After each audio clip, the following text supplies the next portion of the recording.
Bienvenidos a nuestro estudio misiológico, o tal vez quieren llamarle misiocéntrico. Esta es la 10ª entrega de la serie que aborda el libro de los Salmos. El título de este estudio es Lecciones del pasado. El versículo tema dice, de cosas que ya hemos oído y que conocemos porque nuestros padres nos las contaron. No las mantendremos ocultas a nuestros hijos, sino que diremos a las generaciones futuras que el Señor es digno de alabanza por su poder y por sus hechos portentosos. Salmo 78, 3 y 4, versión Reina Valera contemporánea. Y esto habla de la delicada comisión que Dios nos da, la de transmitir no solo sus valores, sino también las evidencias que muestran su interés en nuestra restauración, lo que normalmente llamamos salvación, pero que realmente es el deseo de Dios restaurarnos. Claro, si rechazamos su oferta, automáticamente estaremos aceptando la autodestrucción, pero eso es otro tema. El ser capaces de retener, recordar en una cultura oral es de extrema importancia. Aún en el caso de los hebreos, que de entre otros pueblos de la antigüedad tenían un alto nivel de alfabetización. La narrativa ayuda a darnos cuenta de que nosotros somos parte de la historia y, como ya hemos dicho antes, no son vanas repeticiones a menos que nosotros no aprendamos la lección. Y entre paréntesis, cabe señalar que esto es el principio básico de una buena predicación, de una buena exposición de la palabra. Ayuda a que nos demos cuenta de que formamos parte de la historia en la que Dios está interviniendo continuamente. Por eso es que hay algunos mensajes que escuchamos hace muchos años y todavía nos acordamos. De una u otra manera, esas presentaciones quedaron conectadas con nuestra propia vida. Es importante subrayar que una parte de la adoración bíblica se basa en el recordar, narrar las grandes obras que Dios ha hecho en favor de su pueblo. Y por supuesto, si somos parte del Israel espiritual de Dios, entonces todas las promesas, más bien declaraciones de Dios, son para nosotros también. A estos salmos que relatan las grandes obras de Dios se les conoce como salmos históricos. Son una poderosa herramienta que apuntan al Gesed, o sea, a la bondad, la misericordia eterna de Dios y a la fidelidad que manifiesta en su palabra, la manera en la que Él cumple lo que dice. Al final de cuentas, lo importante aquí es que cada generación del pueblo de Dios reconozca, se dé cuenta que juega un papel importante en el gran escenario de la historia, lo que se conoce como el conflicto de los siglos o la gran controversia. Es por eso que tenemos las Sagradas Escrituras. La Biblia no es un libro de filosofía lleno de conjeturas humanas en cuanto a los atributos y las enseñanzas de Dios. Más bien, como ya lo hemos dicho en otras presentaciones, podemos dividir la Biblia en tres partes. La primera, Génesis 1 y 2, que muestra el propósito, el plan original de Dios. La segunda abarca desde Génesis 3 hasta Apocalipsis 20 y muestra a Dios interviniendo en la historia de la humanidad a fin de restaurarla a su plan original. Lo mejor de todo es que estamos a punto de iniciar la tercera parte. Aquí es donde Dios completa su plan de rescate y restaura su imagen, incluyendo la vida eterna para aquellos que decidieron aceptar su generosa oferta. Esta tercera parte es la que leemos en Apocalipsis 21 y 22. Y aprovecho para decir que esa es la razón por la que estamos haciendo este tipo de presentaciones misiológicas. Nuestro objetivo es que despertemos del letargo en el que hemos estado por siglos y reconozcamos que tenemos el privilegio de ser parte del equipo que difunde el Evangelio a toda criatura en el planeta. Esto, la divulgación de las buenas nuevas, es el prerequisito que el mismo Jesús nos dio para su regreso en Mateo 24:14. Por eso es que hemos estado pidiendo y seguimos pidiendo que le pongan un like al video, un me gusta, lo compartan con otros y se suscriban, de manera que este cambio de paradigma se materialice. Por mucho tiempo nos hemos conformado con la excusa de que somos laodicenses y que así va a ser hasta que Jesús venga. No hay duda que los que decidan mantenerse laodicenses y como resultado no permitan que Dios les restaure, no van a llegar muy lejos. En cambio, cuando permitimos que Dios nos restaure, vamos a buscar intensamente maneras de divulgar el mensaje lo más rápido posible y al mayor número de personas posible. Bueno, pónganle un like al video, compártanlo y suscríbanse. Y es que Dios no está limitado al tiempo. Él puede seguir esperándonos. El problema es que entre más nos tardemos, peor va a ser para todos nosotros.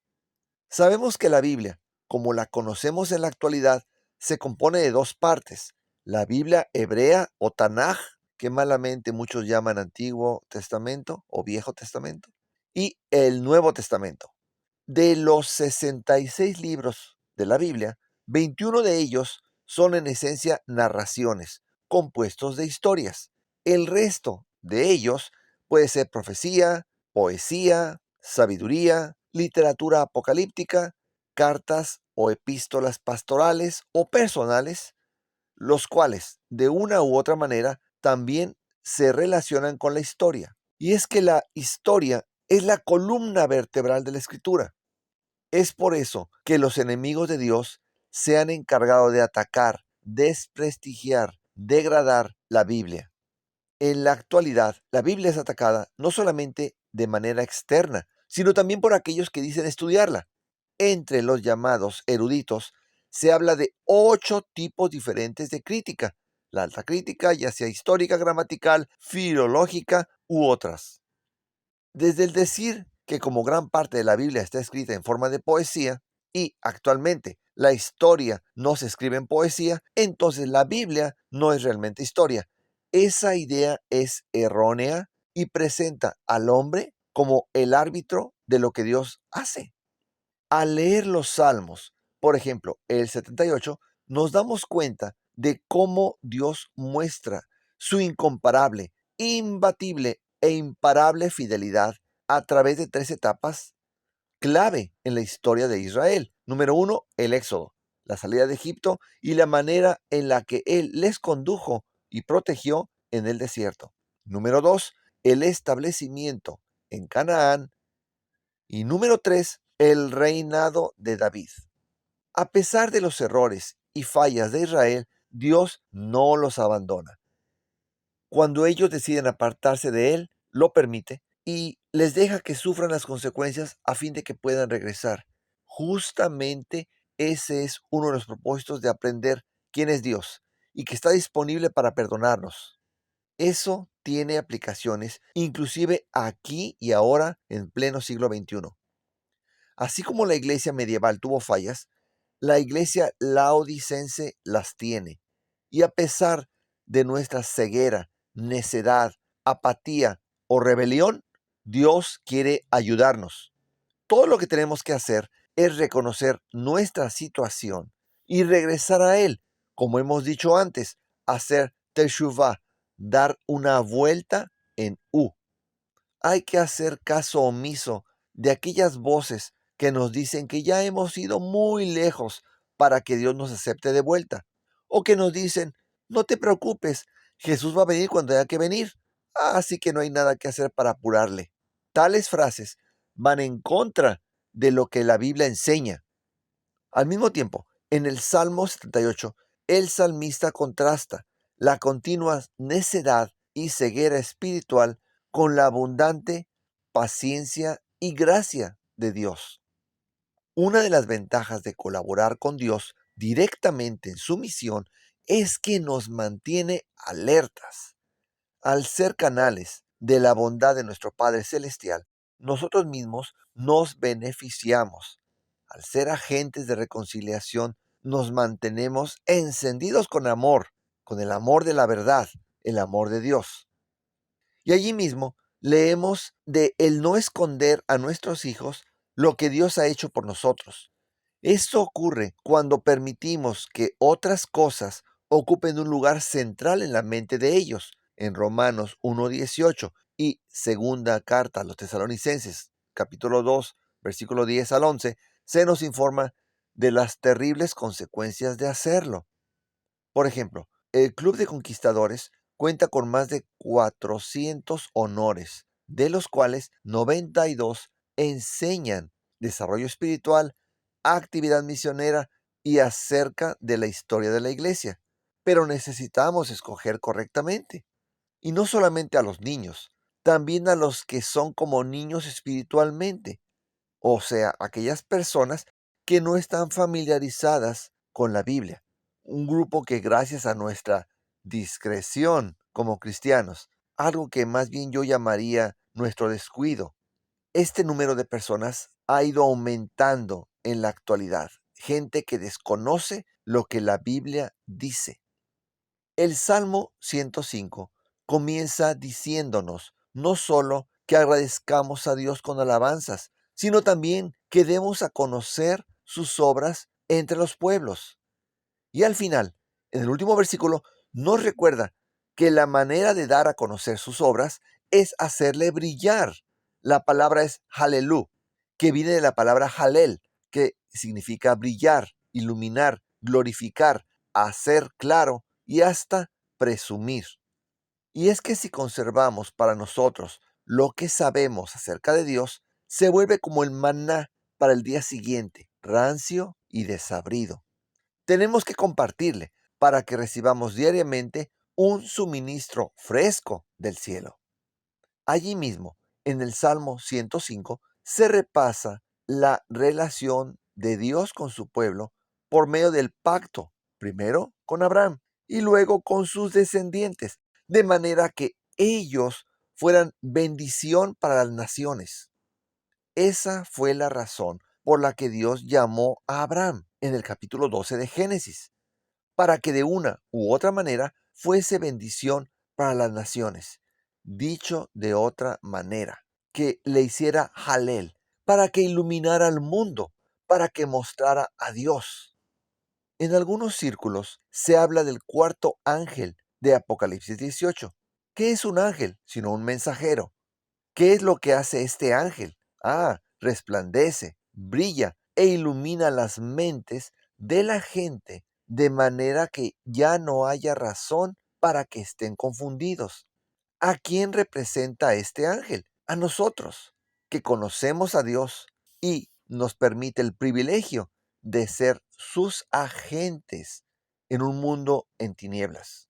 Leemos que la mejor manera de glorificar a Dios, de mostrarle a todo el mundo, es que conozcan su carácter de amor, de paciencia, su sabiduría y que al conocerle tengan la oportunidad de aceptar su oferta. ¿Será que de este lado de la eternidad podrá existir un privilegio mayor que este?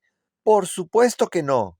Nos resta a nosotros no desperdiciar la oportunidad que Dios nos brinda, no hacer como hicieron los israelitas. Eso es parte de estas lecciones del pasado que hemos de aprender. Generalmente se considera el Salmo 106 la continuación del 105.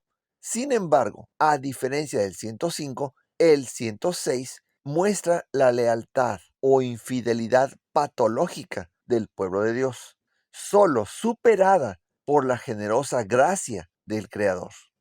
Este salmo también es parte de los llamados salmos aleluya, o sea, salmos que alaban a Dios, que son del 104 al 106, del 111 al 113 y del 146 al 150. Lo más importante de estos Halels es como su nombre, Halel, lo indica. Su función es la de iluminar, hacer claro quién es Dios para las naciones. O sea, que este conocimiento no debe quedar encerrado en un pergamino o un libro o en las cuatro paredes de la iglesia. No, debe iluminar al mundo. Daría la impresión que en gran manera el problema de Israel fue que se concentró en la parte interna de su vida espiritual en lugar de la parte externa. Entendieron que eran el pueblo escogido de Dios, pero no llegaron a comprender que la razón por la cual habían sido escogidos era para que las demás naciones se dieran cuenta de los dones que Dios les daba. Dicho de otra manera, cómo Dios iba a brillar por medio de ellos. En el versículo 13 del Salmo 106 dice que pronto se olvidaron de sus obras y no esperaron por su consejo. De igual manera, nosotros tendemos a olvidar lo que más bien sería desestimar e ignorar, a llenar nuestras mentes con otras cosas de mucho menor importancia. A veces estamos preocupados por lo que pasa o por lo que podría pasar, pero cuando confiamos en Dios, comenzamos a ver la vida a través de sus ojos y pronto empezamos a pensar como Él y sus prioridades llegan a ser las nuestras. De esta manera sabemos cuándo estamos realmente caminando con Él. En el Salmo 80 se presenta la parábola de Israel como la viña del Señor. El punto aquí es que esta viña recibió toda la atención de parte de Dios y aún así no llegó a producir el fruto que se esperaba de ella. Nosotros corremos el riesgo de incurrir en un patrón similar si nos quedamos callados. Eso sería suprimir, esconder la verdad. Y si lo hacemos, corremos el riesgo de que terminemos con un gran engaño que se menciona en Segunda a Tesalonicenses, capítulo 2, versículo 10 y 11. En el versículo 3 del Salmo 80 se habla de regresar a Dios. En algunas Biblias dice así, que Dios nos restaure, pero la palabra restaurar es la palabra shuvah, que a su vez es parte de la palabra que ya han escuchado a un servidor mencionar bastante, hacer teshuvah. El punto es que el camino para recuperar, para ser restaurado, es regresar a Dios, es hacer shuvah, o sea, hacer teshuvah. Y nuevamente, ¿cómo sabemos que estamos realmente de vuelta con Dios? Y por lo tanto, ¿cómo sabemos que estamos en el camino de ser restaurados? Cuando tenemos ese sentir que hubo en Cristo Jesús, cuando tenemos intereses como los de Él, cuando queremos salvar a los perdidos, cuando las prioridades de Dios son también nuestras prioridades. En el Salmo 135 vemos elementos de la historia, también comenzando con la creación. Algo muy importante, sobre todo hoy día, cuando cada vez menos gente acepta el hecho de que Dios hizo al ser humano. El enemigo ha logrado vender con bastante éxito la idea absurda de un proceso evolutivo aleatorio. ¿Y qué ha hecho Dios para poder iluminar al mundo que está en tinieblas? Bueno, allí mismo, en el Salmo 135, 4, leemos que escogió a su pueblo para que fuera su especial tesoro. Dicho de otra manera, para que fueran sus agentes especiales. Y eso no era algo nuevo, ya se los había dicho Dios desde que estaban en el desierto. En Éxodo 19, 5 al 6, aún antes de la proclamación de lo que conocemos como los 10 mandamientos. Ya en el Nuevo Testamento encontramos en primera carta de Pedro, capítulo 2, versículo 9 y 10, la misma idea. El darnos cuenta del fracaso del pueblo de Israel en la misión que Dios les había dado, debiera ser para nosotros una advertencia. Nuestra función no es solamente glorificar a Dios en nuestros templos, sino glorificarle, hacerle brillar ante el mundo, ante las naciones. En Apocalipsis 14:7 el mensaje del primer ángel se enfatiza como un mensaje para toda la humanidad y apuntarles al Creador. Dios tiene compasión por todos los seres humanos, aun por aquellos que han comprado las mentiras que Satanás les vendió. Por eso es que Dios quiere que conozcan la verdad y nosotros debemos ser lo suficientemente hábiles para presentarle de manera que realmente la gente se dé cuenta que no hay mejor opción que Dios. En otras ocasiones habíamos hablado de cómo nuestro Creador desea que atendamos a aquellas personas que están oprimidas. En aquella ocasión hablamos de las viudas, los huérfanos y los extranjeros, pero no mencionamos a los que están oprimidos por el diablo. Dios quiere que ellos también tengan la oportunidad de librarse de la muerte eterna. Sí, Dios es fiel, aunque nosotros no lo seamos. Sin embargo, si decidimos no aceptar la oferta de Dios, ya sea viviendo una vida que va contra sus principios o viviendo de manera intermitente, como lo hizo Israel hace 2000 años, mostrando como que pertenecemos a Dios y vamos a la iglesia, pero no nos entregamos completamente, no nos involucramos plenamente en su misión. Ambos escenarios impiden que Dios nos otorgue su espíritu y entonces pueda cambiar nuestros corazones egoístas. Y eso no es todo. El no participar en esta transformación que Dios quiere llevar a cabo en nosotros produce falta de shalom, de paz y bienestar pleno. Eso se traduce en sentirnos inseguros, insignificantes y hasta inferiores. Llegamos a tener dudas acerca de nuestra salvación y una fe muy limitada que de poco sirve. En cambio, cuando formamos parte del equipo de Dios, que llegamos a aceptar el llamado a ser su especial tesoro, entonces tenemos shalom, tenemos esa claridad y paz mental, esa certeza que nos da el servir gozosamente a Dios. Tenemos confianza a toda prueba. Nos sentimos bien física, mental y espiritualmente. Y nuestros corazones están rebosando de agradecimiento, felicidad y mucho más. Y es que si el diablo logra convencernos de que la Biblia está llena de mitos y cuentos, muchos creyentes van a ser llevados automáticamente a la incredulidad. El único país del planeta que se estableció en base a los principios judeocristianos es los Estados Unidos. Su declaración de independencia reconoce a Dios como la fuente de nuestros derechos. Y aunque muchos de los que fundaron este país eran deístas, la Constitución de los Estados Unidos de América no establece una religión específica. La idea de su fundación se basó en un estado sin rey y una iglesia sin papa. Sin embargo, desde la Revolución Francesa hasta la fecha, el rechazo a la Biblia ha ido creciendo más en Europa y el resto del mundo, pero no solamente por parte de enemigos de afuera de la iglesia, sino también desde adentro. Tanto la llamada alta crítica como el movimiento de deconstrucción, o sea, el ir desarmando la Biblia que mencionamos anteriormente. Estos surgen dentro del cristianismo y ambos han ido colaborando en ir reemplazando la palabra de Dios con las ideas del hombre.